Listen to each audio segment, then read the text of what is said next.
Hi there! In this tutorial we will create a fully working and functioning app. In this tutorial we will create an app that has a potential of fully changing your life in a radical way. Guaranteed. I believe that you can already start building great apps even if you just learned what coding is 8 minutes ago. We will create an app that contains a secret animated message displayed in a very unconventional way, which you can either use to prank your developer friends or change your life in a radical way. So let's go. We will need 3 files for this project. 1 HTML file, 1 JavaScript file, and 1 file to sit on if you're outside. Otherwise, just 2 files. You can actually even get away with a single HTML file for this project by putting all of the JavaScript in it. But you can also drink wine from a glass half filled with mashed potatoes. It will separate just nicely. Don't do it. So, to create these files, we will need a text editor. Any text editor will do. A note. Oh! Any text editor will work. You can use a notepad. Don't do it. It will work, you will just have an exceptionally bad time programming. A popular text editor that is very good to use and is completely free is Visual Studio Code. I'll leave the link in the description. So, we will need 2 files. 1 HTML and 1 JavaScript. And I can create them right in the Visual Studio Code. Or I can create them left in the Visual Studio Code. I don't know, I can't decide. Anyway, let's open the folder of the project. So, like I mentioned, you can already create these files in the text editor right away. The first file is index.html. Index.html is a home page, and it always has to be named index.html. That's how your browser can tell that's your home page. And the second file that we need is a JavaScript file. We can call it anything, really. Main.js, I usually call it. Now let's go back to the index.html. And now we need a basic HTML structure, because all HTML files have it. In the Visual Studio Code I can just press Shift1 and press Enter. And I'm done creating the basic structure of the HTML. Then one last thing I need to do is just link the JavaScript file to this HTML. And it's done very easily. You just start typing script and then you select the one that says source and you press tab. And then here we just type the name of our file because it's already in the same folder. And that's it for the HTML. We're not going to use it anymore. You can close it now. If you don't want to do all that, that's also okay. I'll just leave the link to the template in the description. So, JavaScript.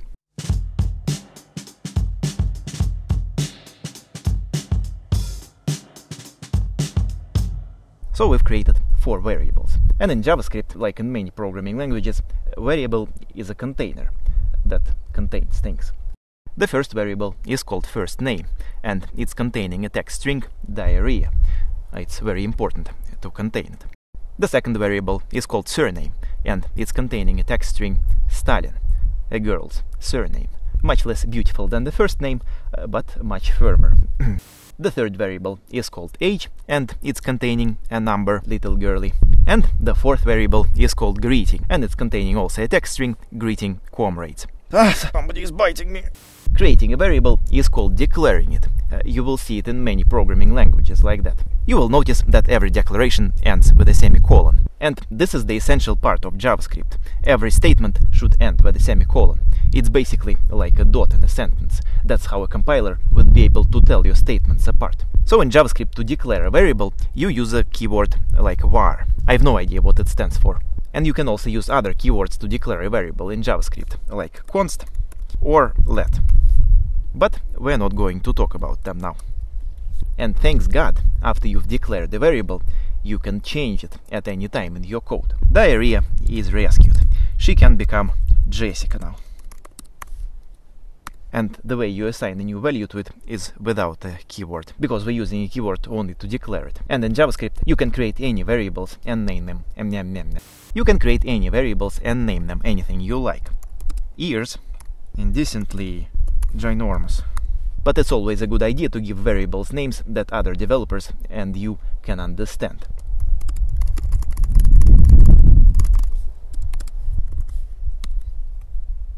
You can name a variable a lot of things, but you can't name it anything you like. It's not your regular Eastern European child. because there are words that are reserved by JavaScript. For example, you can't name a variable var. It'd be like taking a tablespoon and swallowing it. You can do it, but the outcome will surprise you in a number of ways, none of which will be a nice one. In programming languages, words are tools, and you use them for purposes they were intended for. For example, one of those words in JavaScript is console. Console is a JavaScript object that gives you access to the browser console. And the browser console is something that would make you feel like you're a hacker.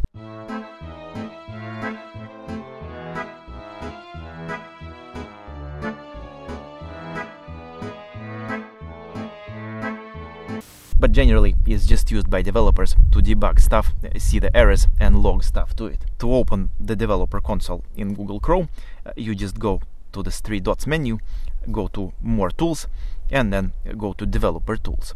Optionally, you can just right-click and click Inspect. But that would open the HTML, so you'd need to switch to the console here. So there is an object in JavaScript called console, and it gives you access to the console. For instance, you can log something to it. Oh my beautiful diarrhea. Diarrhea. Oh my beautiful diarrhea. Your eyes are like ocean. But how do you see this beautiful line of this ancient point if our page is not online yet? The beauty of very simple JavaScript and HTML is that you don't even need to be connected to the internet to be able to preview what you're doing. All you need is just a web browser, and what you do is just you take your HTML file and drag it inside Chrome. If we go to the console, now we can see this wonderful poetry line by this ancient poet. So console is a JavaScript object, and log is its method. For instance, here is another method that allows you to clear the console.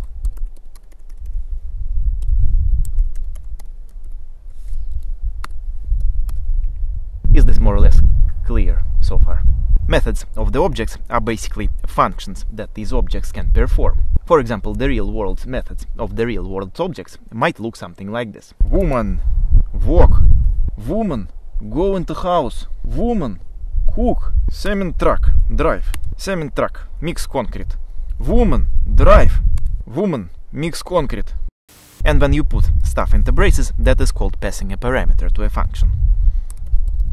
Sometimes you are required to put stuff into braces, like for example, cement track, turn left. It wouldn't know where to turn otherwise. Sometimes it's not necessary, you can just tell a woman to cook something, and sometimes there is no need for it at all, like cement truck, mix concrete. And the final programming concept we need to look at before we start coding our app is called a function. We kind of already almost looked at it, because methods are basically functions inside objects, but functions can be on their own.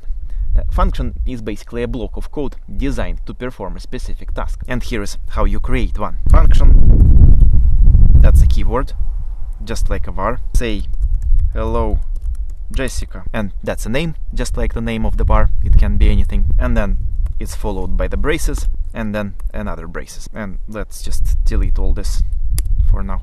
We've created a function that doesn't do anything. So let's make it do something.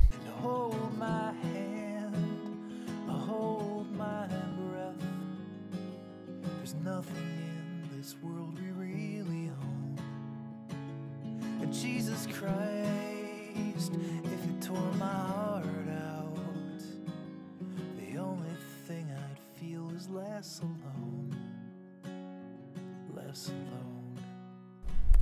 Now this function should log everything that we've written here. So to use a function, we need to call it, and the way you do it is like this. So now we can see the greeting from Jessica. And one of the reasons that we need functions is that unlike the real Jessica, it can be used multiple times. Say hello Jessica, then console log, and then say hello Jessica. So now you see that we've done this multiple times. The real Jessica you could probably just use once, or maybe twice. And now that we've learned all the concepts like functions and methods that we need for our app, now we just need 2 JavaScript methods that we are going to use. And those are the methods of a JavaScript object called window. The first method is called SetInterval, and the other method is called SetTimeout.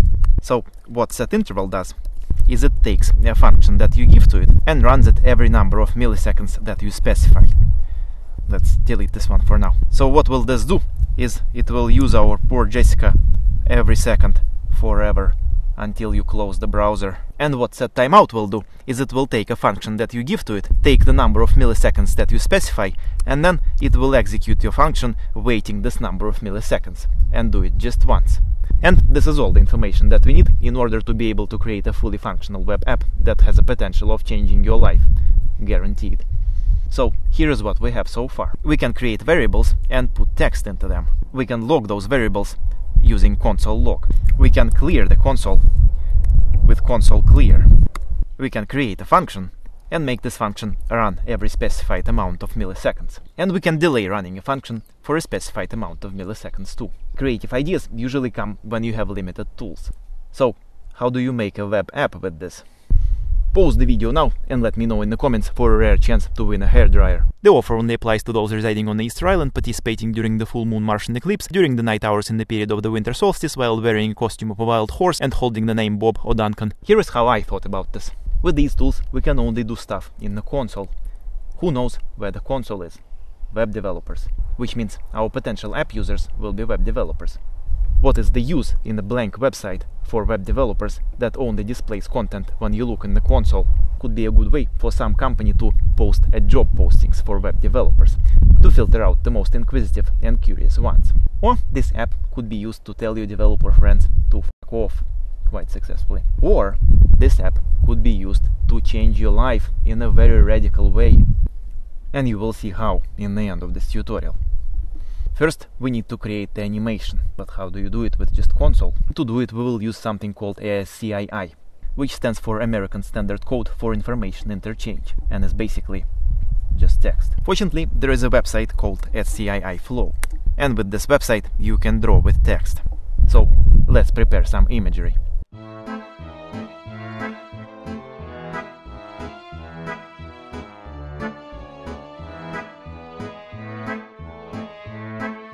We can now copy this and put it into a JavaScript variable, because it's just a text. And let's delete all this. Let's call this variable frame1. But the thing is, if you just try to paste it inside the quotes, you will get an error, because it's multi-line. But there is an easy fix for this. In order to have a multi-line string in JavaScript, you need a grave accent. Actually, this is just what this character is called. A grave accent, and this is here on your keyboard. Sorry, I couldn't resist. Anyway, it allows you to create multi-line strings. And if you are using Visual Studio Code, after you paste it, it formats the thing, so you need to click Command Z or Ctrl Z to undo the formatting. And now, if you save it and log this thing, we should see it in the console. And I will now create the rest of the frames.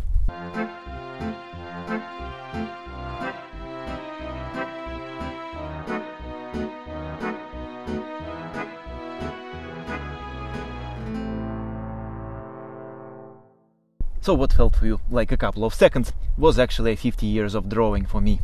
But as a result, I have 4 text variables, each of which containing some text. Now what we need to do is turn these frames into an animation. But how do you do that? The SetInterval function can only display the same thing per each interval. And SetTimeout looks completely useless, as it only runs the function once, just waits. So how do we do all that by only using what we've learned here today?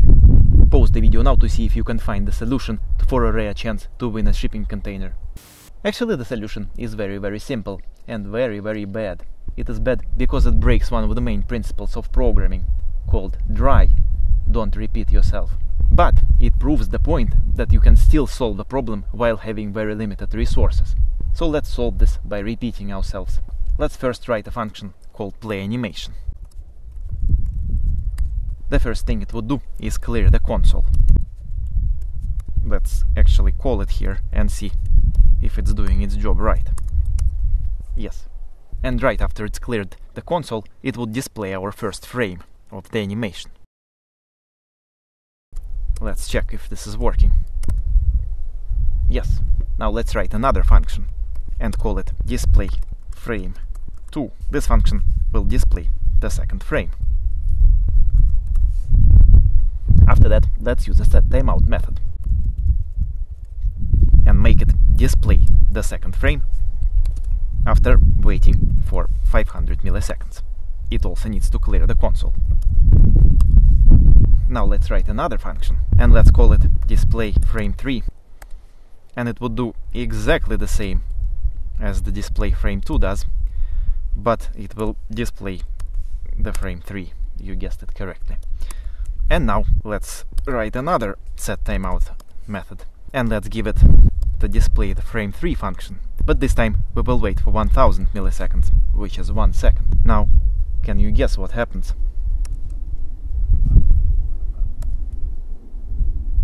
And now let's write another function, and let's call it display frame4, and guess what it will do? Even the bird is laughing at me. It will do the same. It will clear the console and display the frame4. And now we can have another SetTimeout method, which would display the frame4. And this time it would be 1.5 seconds. Now we have the function play animation. We just need to repeat it every time, over and over again. So we pass the SetInterval display animation function, and then we need to make sure that the interval is bigger than the last timeout. So let's say it's 2 seconds. Success! What an exquisite piece of work that we've made. And here's how you use it. Bob, something does not work with my website. I can't see anything. Can you have a look? This idiot. Let's see what he did again. Ah!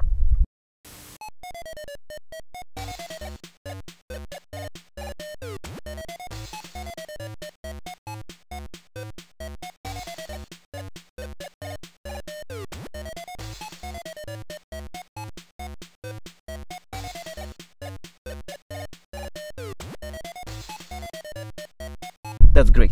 Bob has now f***ed off. But how do you use this app to change your life? Potentially. And guaranteed. Well, this is how. And hold my hand, hold my breath. There's nothing in this world we really own. And one last thing left to do is to put it online. And you can do it for free very easily by using GitHub pages. You might have heard of GitHub before, and this is something you'd be using a lot if you continue your journey as any kind of a developer. It is basically a space where developers around the world share their source codes. For now, we'll just use it to host our wonderful creation of ours in 4 simple steps. First of all, you need to go to GitHub and create an account. It will guide you through the process.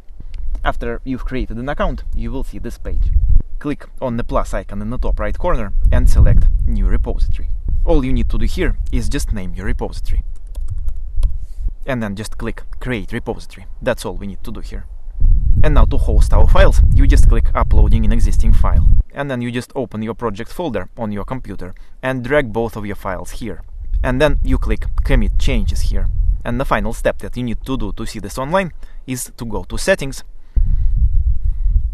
then to Pages, and then under the branch you need to click Main and save. You will see here that it says your GitHub Pages site is currently being built, which means you just need to wait a little bit. And after you've waited, you just reload the page. And now here you can see the button that says Visit Site. That means that your site has been deployed.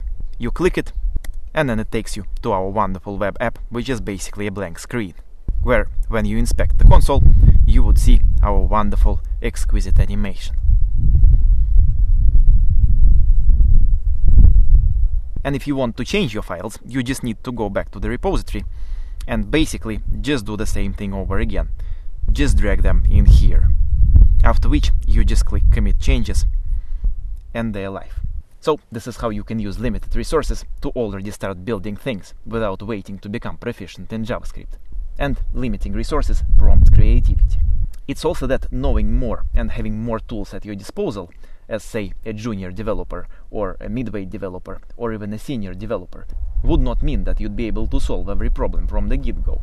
There wouldn't be any single function that solves all your problems. You would still have limited resources, and you would have to think creatively to use your limited resources to solve the problem at hand that you have.